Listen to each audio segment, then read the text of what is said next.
આપણે એક મહારાષ્ટ્રથી ઓર્ડર આવ્યો તો જે સેલિંગ નું કામ કરે છે. આપણે એને આશીર્વાદ પ્લેટો મગાવી છે, 40 સેટ મગાવ્યા છે આશીર્વાદ પ્લેટ. આ નાડા છડીની પ્રિન્ટમાં છે જુઓ. અને એનો ઓર્ડર આપણે કમ્પ્લીટ કરી દીધો. સવારે જ ફોન આવ્યો તો આપણે એનો ઓર્ડર કમ્પ્લીટ કરી દીધો છે અને સાંજે એનું પાર્સલ નીકળી જશે. અને બીજી ડિઝાઇન બને છે, જો બીજી ડિઝાઇન બને હું તમને બતાવી દઉં.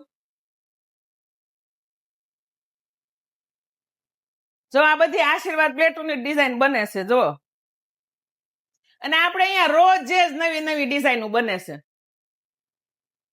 ગ્રુપ વાળાને ખબર જ છે, અમે ગ્રુપમાં મૂકી દઈએ ને એટલે રોજ નવી નવી ડિઝાઇન અમે મૂકી દઈએ. જેટલી જેટલી નવી ડિઝાઇન બને એ અમે ગ્રુપમાં મૂકી દઈએ. અને મારું કામ ચાલુ જ છે જો તમે.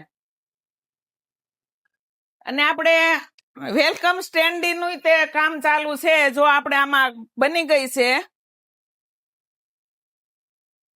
આ કામ પૂરું થશે ને એટલે આમાં વેલકમ સ્ટેન્ડિંગ નું કામ ચાલુ થશે. જે લોકો સેલિંગ નું કામ કરે છે, બલ્કમાં ઓર્ડર હશે તો અમે તમને ભાવ પણ કરી આપીશું. હોલસેલ નો ભાવ અને રિટેલ નો ભાવ, બે ભાવ અલગ રહેશે. એક પીસ નો ભાવ અલગ રહેશે. જે લોકો સેલિંગ કરે છે એનો ભાવ અલગ રહેશે. એટલે જે લોકો સેલિંગ કરે છે ને મંત્ર ડેકોર નો કોન્ટેક્ટ કરે, એકદમ રીઝનેબલ ભાવમાં આપણે આપીશું. આપણે